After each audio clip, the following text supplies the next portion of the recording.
Hello everyone! In my first video, I tell you about phonics sound. So today I'm going to read this page through phonics.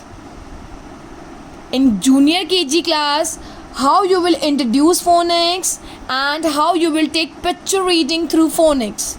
This is very easy way to take. Let's begin. A ant. B ball. C cat. D dog. E egg. F fish. G gate. H hat. I ink pot. J jug. K kite. L lion. M mango.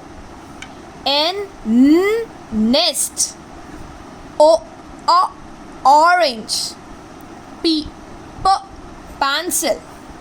Q quill. R rabbit. S sun. T top.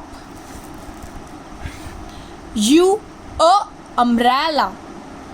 V van. W watch. X x-ray. Y yacht. Z zip. So this is A to Z. How to do picture reading with phonics. Please try this. This is very easy pattern to take this. Thank you so much for watching everyone.